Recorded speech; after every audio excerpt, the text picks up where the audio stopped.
नमस्ते सदा वत्सले मातृभूमि। जय श्री राम, जय श्री राम, जय श्री राम। आप समस्त बंधु बांधव सबसे पहले अपनी सच्ची श्रद्धा व निष्ठा से जय श्री राम का कमेंट करें। उसके बाद इस वीडियो को देखें। देखने के पश्चात अधिक से अधिक लोगों को शेयर करें और जहां तक हो सके कमेंट भी करें। जय श्री राम, जय श्री राम।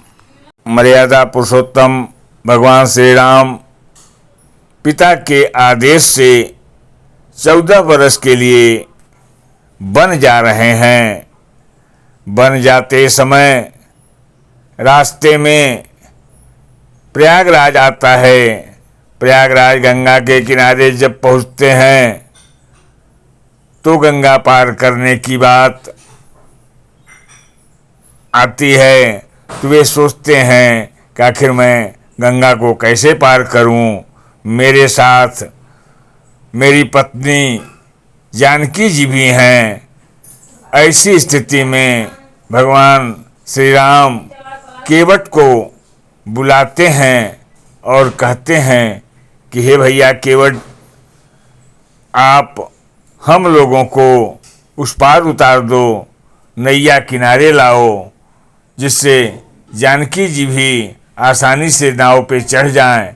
तो केवट राज कहता है कि हे प्रभु, मैं आपको उस पार बैठा करके कदापि नहीं ले जा सकता।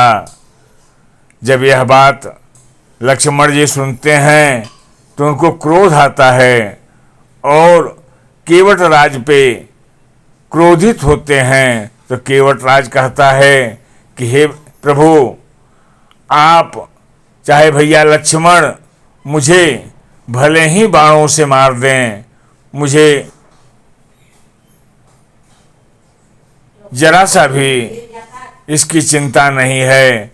मैं कदापि नहीं आप लोगों को उस पार ले जाऊंगा। तो मर्यादा पुरुषोत्तम भगवान श्री राम कहते हैं कि भैया ऐसा क्यों कहते हो? क्या हमारा वजन, हमारा भार आपकी नैया सहन नहीं कर पाएगी, नहीं उठा पाएगी? तो केवट राज कहता है कि हे प्रभु, जब मेरी नाव रहेगी तब तो मैं आपको उस पार ले जाऊंगा। आपके इन चरणों में इतने गुण हैं, इन चरणों में इतना तेज है कि आप को मैं इस नाव पे नहीं बैठा सकता। जब आपके पैरों के रज से शिला नारी बन सकती है तो मेरी नैया का क्या भरोसा रहेगा? मेरी नैया क्या बन जाएगी? हे प्रभु, मैं क्या करूँगा? मेरे बच्चे भूखों मर जाएंगे। मैं अपने परिवार का पालन पोषण इसी नैया से करता हूँ। इसलिए हे प्रभु, मैं आपको इस नैया पर तब तक नहीं बैठाऊँगा जब तक मैं आपके चरण को पखार नहीं लूँगा। यह बात मर्यादा पुरुषोत्तम भगवान श्री राम जब सुनते हैं तो केवट राज से कहते हैं कि हे केवट राज, इतनी छोटी सी बात के लिए तुम इतना जिद किए हुए हो। जल्दी करो, देर हो रही है, सूर्य अस्त होने वाला है, मुझे उस पार जाना अति आवश्यक है। जल्दी से मेरे पाँव को पखारो और मुझे उस पार उतार दो।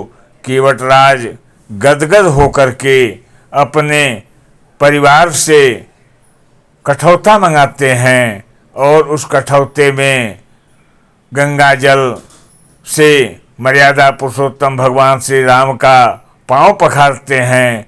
पाँव पखारने के बाद उस जल को केवट राज स्वयं पान करता है और पान करने के बाद अपने घरों में उसको छिड़कता है। छिड़कने के बाद मर्यादा पुरुषोत्तम भगवान श्री राम को नैया पर बैठा करके उस पार ले जाता है। जब उस पार मर्यादा पुरुषोत्तम भगवान श्री राम पहुँच जाते हैं तो उनके पास उस केवट को देने के लिए कुछ भी नहीं रहता है। तो मैया सीता जी अपनी अंगूठी निकाल करके केवटराज को देने का प्रयत्न करती हैं कि हे केवटराज, उतराई के रूप में तुम यह अंगूठी ले लो। केवटराज हाथ जोड़ करके मैया सीता से और मर्यादा पुरुषोत्तम भगवान श्री राम से निवेदन करता है कि हे प्रभु, मेरा सौभाग्य था कि आपको मैं अपनी नैया पे बैठा के इस पार ले आया हूँ। अब मुझे कोई उतराई नहीं चाहिए। जब आप वापस आवेंगे तो मैं आपसे अपनी उतराई प्राप्त कर लूँगा। मर्यादा पुरुषोत्तम भगवान श्री राम इस बातों को मान करके केवटराज को विदा कर